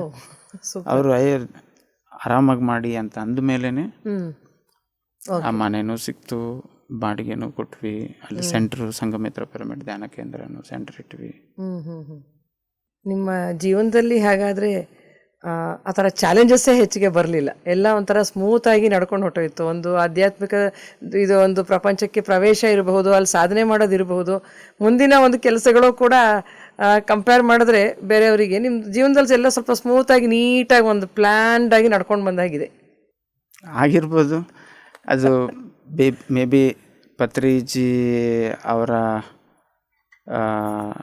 ಪರಿಚಯ ಅನ್ನೋದು ಇವತ್ತಿಂದ ಅಲ್ಲದೆ ಆಗಿರ್ಬೋದು. ಅದು ಹೌದು, ಗತದ ಸಂಬಂಧವೂ ಆಗಿರ್ಬೋದು, ಪೂರ್ವಜನ್ಮದ ಸಂಸ್ಕಾರಗಳು ಇವೆಲ್ಲವೂ ಕೂಡ ಒಂದು plus point. Okay, in addition to that ಯಾವುದಕ್ಕೂ ನಾನಂತೂ ದೊಡ್ಡ ಎಫರ್ಟ್ ಹಾಕಿ ಮಾಡಿದ್ದಂಥದ್ದು ಏನೂ ಇಲ್ಲ. ನಾರ್ಮಲ್ ಆಗಿ ಓಕೆ, ಇನ್ನು ಧ್ಯಾನ ಪರಿಚಯ ಆದಮೇಲೆ ಡ್ಯೂಟಿಗೆ ಹೋದೆ, ಬಂದೆ, ಕೆಲಸ ಮಾಡಿದೆ, ಇದ್ದೆ ಅಷ್ಟೇ. ಆದರೆ ಒಂದು 3 ಮಂತ್ಸ್ಗೂ 6 ಮಂತ್ಸ್ಗೂ ಪಾಂಪ್ಲೆಟ್ ಡಿಸ್ಟ್ರಿಬ್ಯೂಷನು, ವೆಜಿಟೇರಿಯನ್ ರ್ಯಾಲಿ ಮಾಡೋದಕ್ಕೆ ಎಲ್ಲರ ಸಹಕಾರ ಸಿಕ್ಕ ಮೇಲೆ ವೆಜಿಟೇರಿಯನ್ ರ್ಯಾಲಿ ಮಾಡ್ತಿದ್ವಿ. ಇಲ್ಲ ಅಂತಂದರೆ pamphlet distribution, centre, every day ಧ್ಯಾನ. ಈ ಥರ ನಿಮಗೆ ಪತ್ರಿಜಿ ಅವರ ಒಂದು ಸ್ವಭಾವ ಅವನ್ನೆಲ್ಲ ನಿಮಗೆ ಹತ್ತಿರದಿಂದ ನೋಡುವಂಥ ಅವಕಾಶ ಸಿಗ್ತಾ? ಅವರ ದೈನಂದಿನ ಜೀವನ ಶೈಲಿ ಇದನ್ನೆಲ್ಲ ನೋಡೋದಕ್ಕೆ ಅವರ ಜೊತೆ ನೀವು ಸಮಯ ಕಳೆದಿದ್ದು? ಒಂದು ಸರಿ ಪತ್ರಿಜಿ ಅವ್ರ ಮನೆಗೆ ಹೋಗಿ 2 days ಅಲ್ಲೇ ಇದ್ವಿ. ಅವ್ರ ಮನೆ ಹೈದ್ರಾಬಾದ್ ನಲ್ಲಕುಂಟ, ಹೈದ್ರಾಬಾದಲ್ಲಿ ಅವ್ರ ಮನೆಯಲ್ಲೇ ಇದ್ವಿ. ಹೇಗಿತ್ತು ಅವರ ಜೀವನ ಶೈಲಿ? ಹೇಗಿರ್ತಾ ಇತ್ತು ಹತ್ರದಿಂದ ನೋಡಿದಿರಲ್ಲ? ಅವರು ದ ಬೆಸ್ಟ್ ಫ್ರೆಂಡ್ ಅಂತ ಯಾರು ಬೇಕಾದರೂ ಟ್ರೀಟ್ ಮಾಡ್ಬೋದು ಅವ್ರನ್ನ. ಓಕೆ, ಪರಿಚಯ ಇಲ್ಲದ ವ್ಯಕ್ತಿಗಳು ಕೂಡ ಅವ್ರ ಮನೇಲಿ ಓಡಾಡ್ತಿದ್ರೆ ಕೂಡ ಯಾವತ್ತು ಏನಿದು ಹಿಂಗೆ ಮಾಡಿದೀಗಿ ಅಂತನೂ ಒಂದು ಮಾತು ಕೇಳ್ತಿದ್ದಿಲ್ಲ ಅವರು.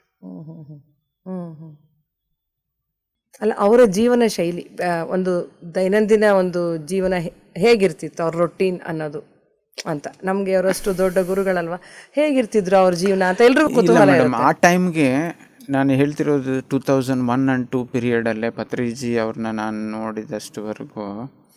ಅವರು ಪತ್ರಿಜಿ ಅವರು ಹೈದ್ರಾಬಾದ್ಗೆ ಬರ್ತಿದ್ದಾರೆ ಅನ್ನೋ ಒಳಗಡೆನೆ ತುಂಬ ಜನ ಆ ಹೈದ್ರಾಬಾದಲ್ಲಿರೋ ಫ್ಯಾಮಿಲಿ ಲೇಡೀಸ್ ಎಲ್ಲರೂ ಕೂಡ ಇಷ್ಟಿಷ್ಟು ಬಾಕ್ಸ್ಗಳಲ್ಲಿ ಸ್ಪೆಷಲ್ ಅಡುಗೆಗಳೆಲ್ಲವೂ ಮಾಡಿ ತಗೊಂಬಂದ್ಬಿಡೋರು.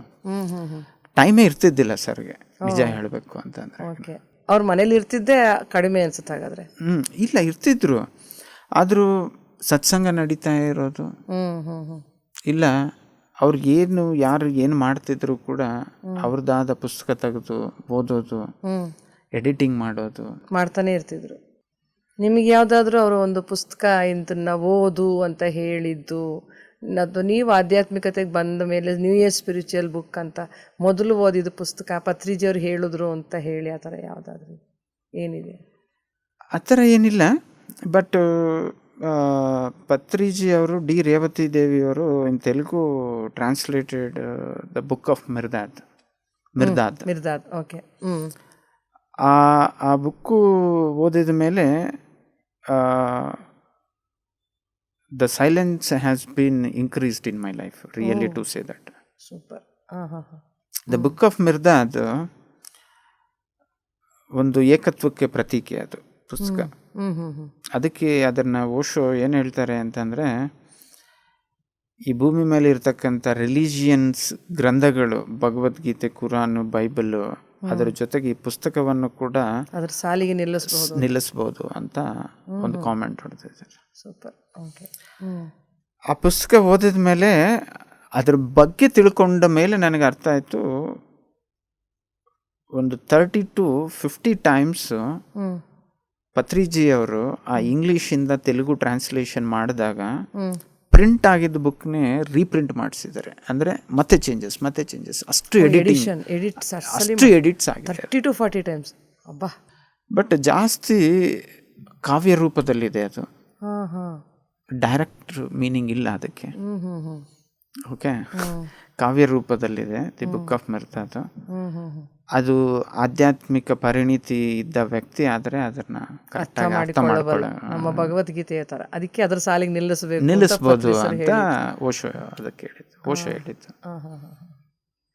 ಈಗ ನಮ್ಮಲ್ಲಿ ಬಹಳಷ್ಟು ಜನ ಹೊಸಬರು ಬರ್ತಾನೆ ಇದ್ದಾರೆ ಧ್ಯಾನಿಗಳು. ಈಗ ಏನಾಗಿದೆ, ನಮ್ಮಲ್ಲಿ ಎಷ್ಟೊಂದು ರೀತಿಯ ಧ್ಯಾನಗಳು ಅದು ಇದು ಎಲ್ಲ ನೋಡಿ ಬಂದಿರ್ತಾರೆ.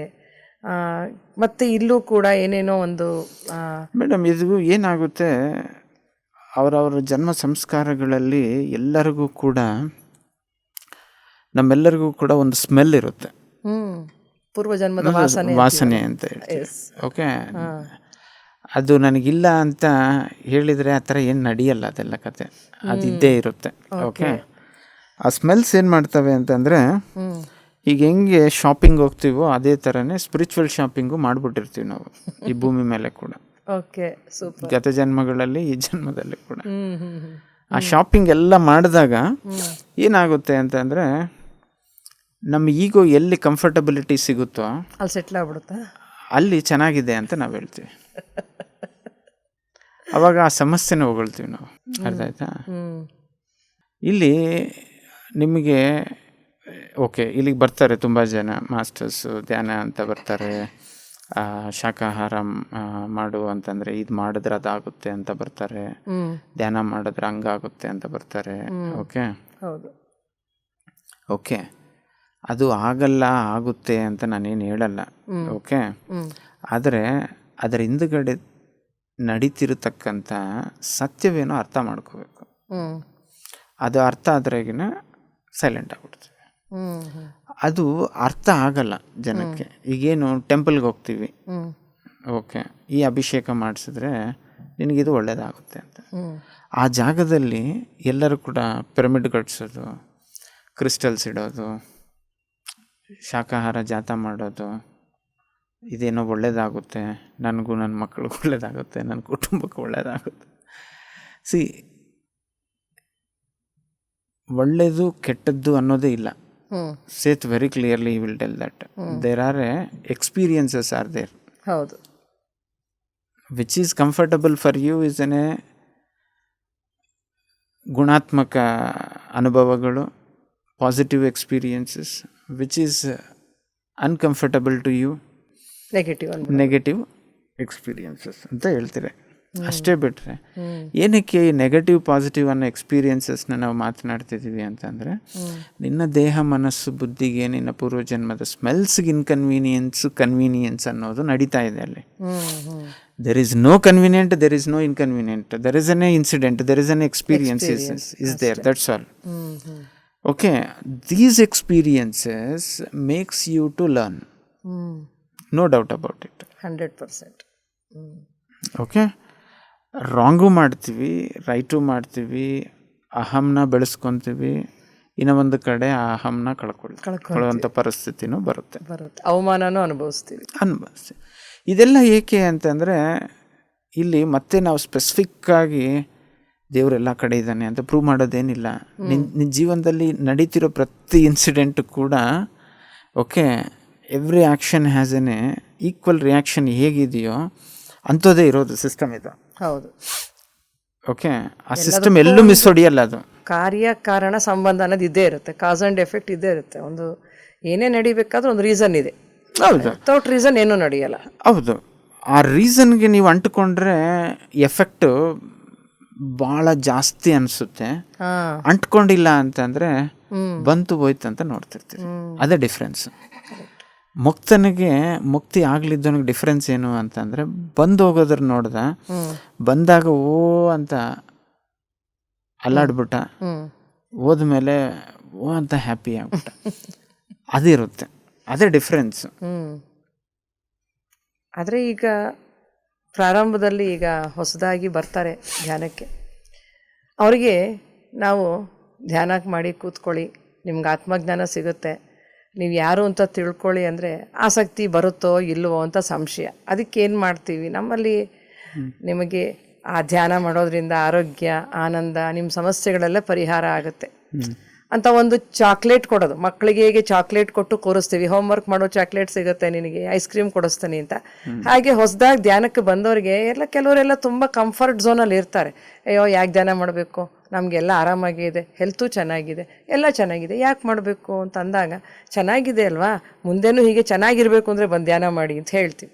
ಸಹಜವಾಗಿ. ಯಾಕಂದರೆ ಅವರಲ್ಲೊಂದು ನಂಬಿಕೆ ಅನ್ನೋದು ಬರಲಿ, ಹೇಗಾದರೂ ಬರಲಿ ಈ ದಾರಿಗೆ ಬಂದ ಮೇಲೆ ಅವ್ರಿಗೆ ಏನಾದರೂ ಬೆನಿಫಿಟ್ಸ್ ಸಿಕ್ಕಿದಾಗ ನಂಬಿಕೆ ಬರುತ್ತೆ. ನಂತರ ಅವ್ರು ಉಳಿಬೇಕನ್ಸಿದ್ರೆ ಉಳಿತಾರೆ, ಇಲ್ಲ ಅಂದರೆ ಇಲ್ಲ ಅನ್ನೋದು ಒಂದು ದೃಷ್ಟಿ ಇದೆ ನಮ್ಮಲ್ಲಿ. ಆ ಕಾರಣಕ್ಕೆ ಬಂದ ತಕ್ಷಣ ನಾವು ಯಾರಿಗೂ ಬನ್ನಿ ನಿಮ್ಗೆ ಆತ್ಮಜ್ಞಾನ ಸಿಗುತ್ತೆ, ನಿಮ್ಗೇನೋ ಒಂದು ಸಿಗುತ್ತೆ ಅಂತ ಹೇಳಲ್ಲ.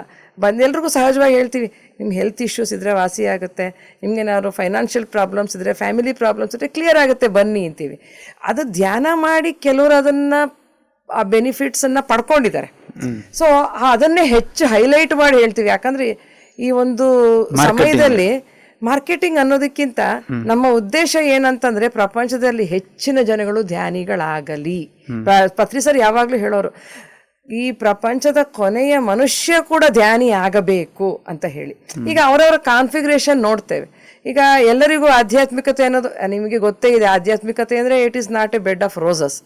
ತುಂಬಾ ಕಷ್ಟ ಇರುತ್ತೆ. ಜೊತೆಗೆ ಇಲ್ಲಿ ಏನು ಹೇಳ್ತೀವಿ ಕೊನೆಗೆ ಫೈನಲ್ ಆಗಿ ಅಂದರೆ ಏನೂ ಇಲ್ಲ, ಏನೂ ಇಲ್ಲ ಅನ್ನೋದನ್ನ ನಂಬಿಸೋಕೆ ನಮ್ಮ ಕಾನ್ಷಿಯಸ್ ಮೈಂಡ್ಗೆ ಇಷ್ಟೊಂದು ನಾವು ವಾಗ್ಮಯ ಪ್ರಪಂಚನ ಬೆಳೆಸ್ಬಿಟ್ಟಿದ್ದೀವಿ. ಇಷ್ಟು ಪುಸ್ತಕಗಳು, ಇಷ್ಟು ಪುರಾವೆಗಳು, ಇದನ್ನೆಲ್ಲ ಬೆಳೆಸಿ ಅದನ್ನೆಲ್ಲ ಮಾಡಿಟ್ಕೊಂಡಿದ್ದೀವಿ. ಕೊಟ್ಟಿರೋದೆಲ್ಲ ಏನಕ್ಕೆ ನಮ್ಮ ಕಾನ್ಷಿಯಸ್ ಮೈಂಡ್ಗೆ. ಸಬ್ ಕಾನ್ಷಿಯಸ್ ಮೈಂಡ್ಗೆ ಏನೂ ಬೇಕಿಲ್ಲ, ಅದಕ್ಕೇನೂ ಬೇಕಿಲ್ಲ, ಗೊತ್ತಿದೆ ಅದಕ್ಕೇನೂ ಇಲ್ಲ ಅನ್ನೋದು. ಆದರೆ ಕಾನ್ಷಿಯಸ್ ಮೈಂಡ್ ಕ್ವಶನ್ ಮಾಡುತ್ತಲ್ಲ, ಆ ಕಾರಣಕ್ಕೆ ಅದಕ್ಕೆ ತೃಪ್ತಿಪಡಿಸ್ಲಿಕ್ಕೆ ಇವೆಲ್ಲ ಬೇಕು ಅಂತ ಇದೆಲ್ಲ ಸೃಷ್ಟಿಯಾಗಿದೆ.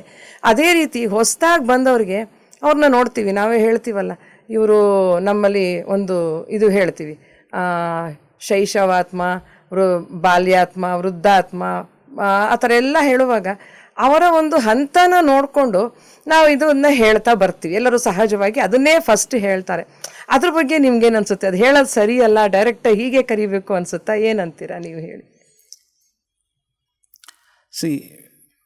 ಧ್ಯಾನ ಮಾಡಿ ಅಂತ ನಾವು ಹೇಳಿದ ಮೇಲೆ ಓಕೆ,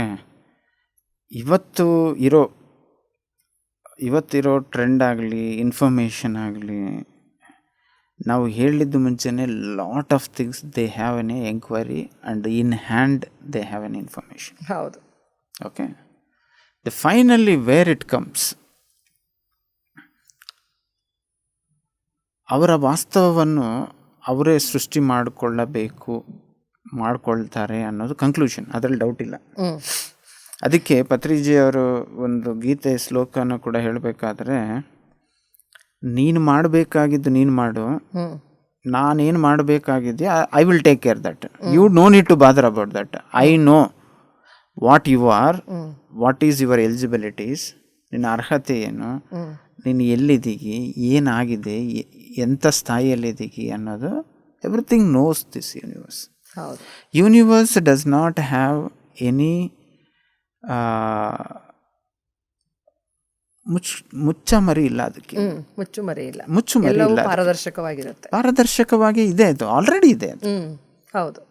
ಓಕೆ, ಮುಚ್ಚಮರಿ ಎಲ್ಲಿ ನಾನು ತಂದುಕೊಂಡಿದ್ದೀನಿ, ನನ್ನ ಮನಸ್ಸು ಬುದ್ಧಿ ಕಡೆಯಿಂದ ನಾನು ತಂದು ಅದನ್ನು ಅಡ್ಡ ಇಟ್ಟು ನೋಡಿ ಕಾಣಿಸ್ತಿಲ್ಲ ಸತ್ಯವು ಅಂತ ಹೇಳ್ತಿದ್ದೀನಿ. ಕರೆಕ್ಟ್. ಓಕೆ, ನಾವು ಧ್ಯಾನ ಮಾಡ್ತಿರೋ ಕಾರಣದಿಂದ ನಮ್ಮ ಮನಸ್ಸು ನೆಮ್ಮದಿ ಆದ ಮೇಲೆ ಹೇಳೋ ಮಾತನ್ನ ಹೃದಯಕ್ಕೆ ಅಂಟುಕೊಳ್ಳೋ ಥರ ತೀರ್ಮಾನ ಮಾಡ್ಕೋಬೇಕಾಗಿದ್ದು ನಾವೇ. ಕರೆಕ್ಟ್. ಬೇರೆಯವರಲ್ಲ ಅದು. ಎಸ್. ಓಕೆ, ಅಷ್ಟೇ ಬಿಟ್ಟರೆ ಓಕೆ, ಇವತ್ತು ಚಾಕ್ಲೇಟ್ ಕೊಡ್ತೀನಿ ಬನ್ನಿ ಅಂತ ಬಂದಿದ್ದವನು ಇರ್ತಾನಂತ ಗ್ಯಾರಂಟಿ ಏನು? ಚಾಕ್ಲೇಟ್ ಆಗೋದ್ಮೇಲೆ ಮತ್ತೆ ಇನ್ನೊಂದು ಚಾಕ್ಲೇಟ್ ಬೇಕು ಅಂತ ಇರಬಹುದು, ಸಾಕು ಅಂತ ಹೋಗ್ಬೋದು, ಎರಡು ಪಾಸಿಬಿಲಿಟೀಸ್ ಇರುತ್ತೆ. ಪತ್ರಿಜಿಯವರು ಸ್ಟಾರ್ಟಿಂಗಲ್ಲಿ ಧ್ಯಾನ ಪ್ರಚಾರನ ಸ್ಟಾರ್ಟ್ ಮಾಡಿದಾಗ ಅವರು ಒಬ್ಬೊಬ್ಬ ವ್ಯಕ್ತಿಯನ್ನು ಸ್ಟ್ರಾಂಗ್ ಆಗಿ ಬೈಯೋರು, ಸ್ಟ್ರಿಕ್ಟಾಗಿ ಕೆಲಸ ಮಾಡಿಸೋರು, ಹಾಗೆ ಒಂದು ಮಗುವಿನಂತೆ ಪ್ರೀತಿಯಿಂದ ಸೇವೆನೂ ಮಾಡೋರು. ಇವು ಮೂರು ನೋಡಿದ್ದೀವಿ. ವಜ್ರಾದಪಿ ಕಠೋರಾಣಿ ಮೃದೂನಿ ಕುಸುಮಾದಪಿ ಅಂತೀವಿ. ಹಾಗೆ ಎಲ್ಲಿ ಕಠಿಣವಾಗಿರಬೇಕೋ ಕಠಿಣವಾಗಿರೋರು, ಹೂವಿನ ಥರ ಮೃದುವಾಗೂ ಇರೋರು. ಆಲ್ ದಿ ಆ್ಯಂಗಲ್ಸ್ ಅಲ್ಲಿ is absolutely fine, no problem. Okay, ಎಲ್ಲ ಕಡೆ ಎಲ್ಲ ಜನದ ಜೊತೆ ಬೆರಿತಿದ್ರು, ಏನು ಮಾಡಬೇಕಾಗ ಮಾಡ್ತಿದ್ರು, ಅರಿವಿಂದ ಹಾಗೆ ಅವ್ರ ಸ್ಥಾನ ಏನು ಅರ್ಥ ಮಾಡಿಕೊಂಡು ಎಷ್ಟಕ್ಕಿರಬೇಕು ಅಷ್ಟು ಇರ್ತಿದ್ರು.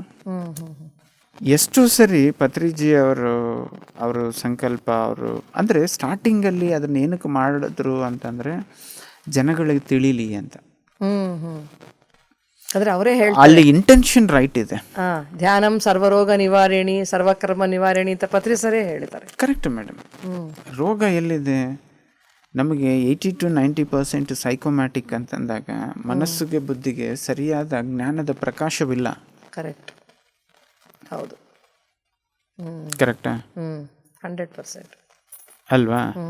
ಆ ಜ್ಞಾನದ ಪ್ರಕಾಶವು ನನಗೆ ಕರೆಕ್ಟಾಗಿದ್ದಾಗ right food, right thought, right understanding ಇದ್ದರೆ, ಸರಿಯಾದ ನಂಬಿಕೆ ವ್ಯವಸ್ಥೆ ಇದ್ದಾಗ ಎಲ್ಲಿಂದ ನಾನು ಹೋಗಿ ತೊಂದರೆಗೆ ಸಿಕ್ಕಾಕೊಳ್ತೀನಿ? ಹೌದು, ಕರೆಕ್ಟಾ? ಪ್ರಾಬ್ಲಮ್ ಎಲ್ಲಿ? ಎಲ್ಲೋ ನನಗೆ ತಿಳಿಯಲಾರದ ಒಂದು ಈಗೋ ಸ್ಯಾಟಿಸ್ಫ್ಯಾಕ್ಷನ್ಗೆ ನಾನೇನು ಮಾಡ್ತೀನಿ, ಏನೋ ಮಾಡಿಬಿಡ್ಬೇಕು. ಆ ಮಾಡೋದು, ನಾನು ಅಂದ್ಕೊಂಡಿದ್ದನ್ನು ಮಾಡೋದಕ್ಕೆ ಸರಿಯಾದ ಹೆಜ್ಜೆ ಇವತ್ತು ಆಗ್ತಿದ್ದೀನ, ಅದು ಇಂಪಾರ್ಟೆಂಟ್. ಎಸ್, ಕರೆಕ್ಟಾ? ಹೌದು. ಬೀಜನ ಭೂಮಿಯಲ್ಲೇ ನೆಟ್ಟೋದೇ ಇಲ್ಲ ನಾನು. ಯಾವತ್ತು ಮರ ಆಗುತ್ತೆ, ಯಾವತ್ತು ಹಣ್ಣು ಕೊಡುತ್ತೆ ಅನ್ನೋದು ಮನಸ್ಸಿನ ಯೋಚನೆ. ಅಂದರೆ direct it wants results, it's don't wants. Effort ಬೇಕು. ಆ ಎಫರ್ಟು ಒಂದು ಸ್ಥಾಯಿ ಆದಮೇಲೆ ಎಫರ್ಟ್ಲೆಸ್ ಎಫರ್ಟ್ ಆಗುತ್ತೆ. ಆಮೇಲೆ ನೋ ಎಫರ್ಟ್ ಬೇಕಾಗೇ ಇಲ್ಲ, ತನ್ನಷ್ಟಕ್ಕೆ ತಾನು ನಡ್ಕೊಂಡು ಹೋಗ್ತಾರೆ. ಹೌದು. ಈಗ ನಿಮಗೆ ಒಂದು ಅಡಿಗೆನ ಫಸ್ಟ್ ಕಲಿತಾಗ ಎಫರ್ಟ್, ಸ್ವಲ್ಪ ಕಾನ್ಫಿಡೆಂಟ್ ಬಂದಾಗ ಎಫರ್ಟ್ಲೆಸ್ ಎಫರ್ಟ್. ಆಮೇಲೆ ರಾತ್ರಿ 2 ಗಂಟೆಗೆ ಎಬ್ಸಿದ್ರು ಕೂಡ ನೀವು ಅಡುಗೆ ಮಾಡ್ತೀರ ಆ ಐಟಮ್ನ. ಹೌದು. ಯಾಕೆ ಅಂತಂದರೆ ನೋ ಎಫರ್ಟ್.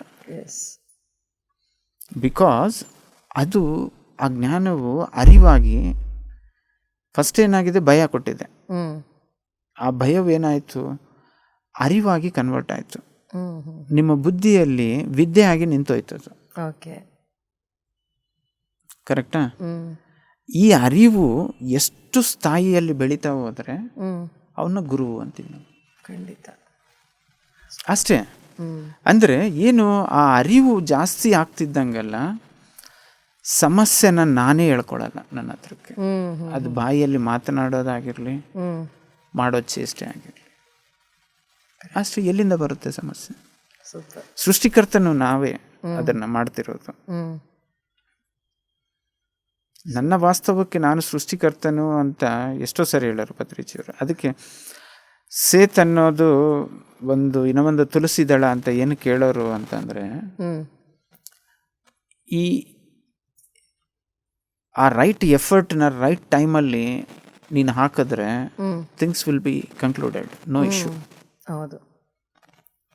ಅದಕ್ಕೆ ನಿನ್ನ ವಾಸ್ತವವನ್ನು ನೀನು ಸೃಷ್ಟಿ ಮಾಡ್ಕೊಳ್ತಿದ್ದೀವಿ. The thinking and destiny book ಎಲ್ಲವೂ ಕೂಡ ಮೊರರ್ಲೆಸ್.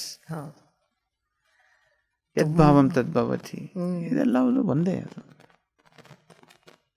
ಹೌದು. ತುಂಬ ವಿಷಯಗಳನ್ನು ನಮ್ಮ ಜೊತೆ ಇಲ್ಲಿವರೆಗೂ ಹಂಚ್ಕೊಂಡ್ರಿ. ಒಂದು ಕೊನೆಯದಾಗಿ ನಿಮ್ಮ ಸಂದೇಶ ಏನು ನಮ್ಮ ಪಿರಮಿಡ್ ಮಾಸ್ಟರ್ಸ್ಗೆ? ಈಗ ಹೊಸದಾಗಿ ಬಂದಿರೋರು ಇರ್ಬೋದು, ಸೀನಿಯರ್ಸ್ ಇರ್ಬೋದು, ನಿಮ್ಮ ಎಲ್ಲರಿಗಿಂತ ತುಂಬ ಸೀನಿಯರ್ ಇದ್ದೀರಾ. ನೀವು ನಾವು ಎಲ್ಲರ ಒಂದು ಮಾರ್ಗದರ್ಶನವಾಗುವಂಥ ಒಂದು ಸಂದೇಶವನ್ನು ಏನು ಹಂಚ್ಕೊಳ್ತೀರಾ? ಧ್ಯಾನ, ಸ್ವಾಧ್ಯಾಯ, ಸತ್ಸಂಗ ಅನ್ನೋದು ಬಿಡದೆ ಮಾಡಿ ಅಂತ ಹೇಳ್ತೀನಿ. Sincere, seriousness and success automatic. ವೀಕ್ಷಕರೇ, ಇಲ್ಲಿಯವರೆಗೂ ನಾವು ನಮ್ಮ ಸೀನಿಯರ್ ಪಿರಮಿಡ್ ಮಾಸ್ಟರ್ ಸೇತ್ ವರ್ಕ್ಶಾಪ್ಗಳನ್ನ ಮಾಡಿ ಎಲ್ಲರಿಗೂ ಪ್ರೀತಿ ಪಾತ್ರರಾಗಿರುವಂಥ ಶ್ರೀಯುತ ಬಸವರಾಜ್ ಸರ್ ಪತ್ರಿಜಿಯವರನ್ನು ಹೇಗೆ ಕಂಡರು, ಅವರ ಅದೃಷ್ಟನೋ ನಮ್ಮ ಅದೃಷ್ಟನೋ, ಅವರು ಇನ್ನೂ ವಿದ್ಯಾರ್ಥಿ ದೆಸೆಯಲ್ಲಿದ್ದಾಗಲೇ ಈ ಒಂದು ಧ್ಯಾನಕ್ಕೆ ಬಂದು ಈ ಒಂದು ಮಾರ್ಗದಲ್ಲಿ ತಮ್ಮ ಸತತವಾದ ಒಂದು ಸಾಧನೆಯಿಂದ ಬಹಳಷ್ಟು ಆಧ್ಯಾತ್ಮಿಕ ಜ್ಞಾನವನ್ನು ಪಡೆದುಕೊಂಡು ಇನ್ನೂ ಸಾಧನೆ ಮಾಡ್ತಾ ಮಾಡ್ತಾ ಬಹಳಷ್ಟು ಜನ ಧ್ಯಾನಿಗಳಿಗೆ ಮಾರ್ಗದರ್ಶನ ಮಾಡ್ತಾ ಹೊಸ ಹೊಸ ಧ್ಯಾನಿಗಳನ್ನು ಇದಕ್ಕೆ ಪರಿಚಯ ಮಾಡ್ತಾ ಇದ್ದಾರೆ. ಅವರಿಂದ ನಾವು ಪತ್ರಿ ಸರ್ ಬಗ್ಗೆ ಬಹಳಷ್ಟು ವಿಷಯಗಳನ್ನ ತಿಳ್ಕೊಂಡ್ವಿ ಅಂತ ಅಂದ್ಕೊಳ್ಳೋಣ. ಏನು ನಾವು ತಿಳ್ಕೊಂಡ್ವಿ ಅದನ್ನು ನಾವು ಮನನ ಮಾಡ್ತಾ ನಮ್ಮ ಸಾಧನೆಯಲ್ಲಿ ಅದನ್ನು ನಾವು ಅಳವಡಿಸ್ಕೊಳ್ತಾ ಇದ್ದರೆ ಸರ್ ಹೇಳಿದ ಹಾಗೆ ಸತತವಾದ ಒಂದು ಸಾಧನೆಯಿಂದ ನಮಗೆ ಯಶಸ್ಸು ಅನ್ನೋದು ಕಟ್ಟಿಟ್ಟ ಬುತ್ತಿ. ಯಾರಿಗೆಲ್ಲ ಒಂದು ನೋವಿದೆ ನಾವು ಪತ್ರಿ ಸರ್ನ ನೋಡಲಿಲ್ಲ ಅಂತ, ಅವ್ರಿಗೆಲ್ಲರಿಗೂ ಪತ್ರಿ ಸರ್ನ ನೋಡೋದಲ್ಲ, ಕಾಣೋದು ಎಲ್ಲಿ, ಕಾಣಿಕೆ ಅನ್ನೋದು ಹೇಗೆ ಅನ್ನೋದು ಈ ಒಂದು ಕಾರ್ಯಕ್ರಮದಿಂದ ಅರಿವಾಗಿರುತ್ತೆ ಅಂತ ಅಂದುಕೊಳ್ತೀನಿ. ನಾ ಕಂಡ ಪತ್ರಿಜಿ ಈ ಕಾರ್ಯಕ್ರಮದಲ್ಲಿ ಮುಂದಿನ ಒಂದು ಸಂಚಿಕೆಯಲ್ಲಿ ಮತ್ತೊಬ್ಬ ಅತಿಥಿಯೊಂದಿಗೆ ಮತ್ತೆ ಭೇಟಿಯಾಗೋಣ. ಅಲ್ಲಿಯವರೆಗೂ PMC ಕನ್ನಡ ವಾಹಿನಿಯನ್ನು ತಪ್ಪದೆ ವೀಕ್ಷಿಸಿ ಸಬ್ಸ್ಕ್ರೈಬ್ ಮಾಡಿಕೊಳ್ಳಿ. ಪ್ರತಿಕ್ಷಣ ಸತ್ಯದರ್ಶನ ಎನ್ನುವ ಈ ಒಂದು ವೇದಿಕೆಯನ್ನು ತಪ್ಪದೆ ಎಲ್ಲರೂ ವೀಕ್ಷಿಸಬೇಕು ಎಂದು ವಿನಂತಿಸುತ್ತೇನೆ. PMC ಕನ್ನಡ ಚಾನೆಲ್ ಅನ್ನು ಲೈಕ್ ಮಾಡಿ, ಶೇರ್ ಮಾಡಿ, ಸಬ್ಸ್ಕ್ರೈಬ್ ಮಾಡಿ ಮತ್ತು ಮಾಡಿಸಿ. ಎಲ್ಲರಿಗೂ ಧನ್ಯವಾದಗಳು.